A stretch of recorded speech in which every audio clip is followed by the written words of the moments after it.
Caucus ng mga senador at pagpapadala ng summons kay Vice President Sara Duterte ang gusto ng pagulungin ng minorya sa Senado kaugnay ng impeachment trial laban sa Vice. Hindi na rin daw umano kailangan magpatawag ni Pangulong Bongbong Marcos ng special session para rito. At nakatutok si Mav Gonzalez.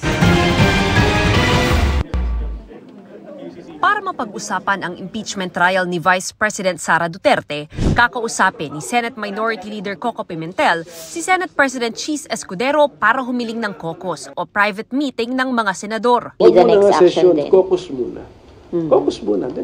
Pakinggan nila ako. Ngayon kung talagang ayaw nila, aminin namin sa taong bayan. It is a legitimate political issue for the people. Aminado naman kami na yung special session, dapat ginusto rin yun ng majority ng quorum. Sabi ni Pimentel, hindi kasalanang hindi na-aksyonan agad ang articles of impeachment nang maitransmit sa kanila dahil huling araw na ng sesyon noon. Pero ngayong nasa Senado na yan, dapat mag-convene na ang impeachment court kahit hindi agad para sa paglilitis, kundi para sa pagpapadala ng summons o pagpapatawag sa bise. Sana March. March na kasi medyo prepared naman si SP na. Pinareview na niya rules. So madali naman yung pagka the court is now in session, mag-oath kami, we reaffirm the existing rules. Kung may proposed amendments, kilusan na namin. And then padala na ng i-authorize na namin ng Senate President to send summons to the impeached official para umandar na yung 10 days. Sayang din yun.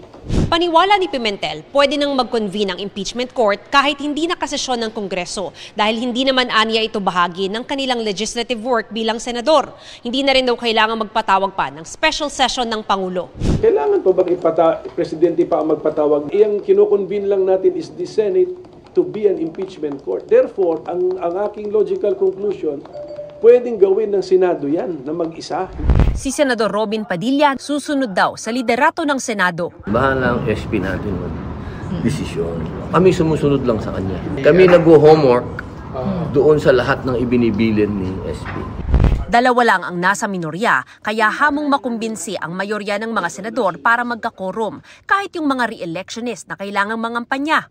Pagdidiin nila, mahalaga ito dahil tungkol ito sa kaban ng bayan. Importante ang anumang tungkulin ng Senado tulad ng impeachment dahil itong lahat ay nakapaloob po sa konstitusyon. Kaming lahat na nagtatrabaho sa gobyerno ay dapat maging accountable sa inyo, sa mga mamamayan. Isang tabi ang kampanya. Priority ang impeachment. Isn't that a very big ask of your colleagues? That's part of the job description.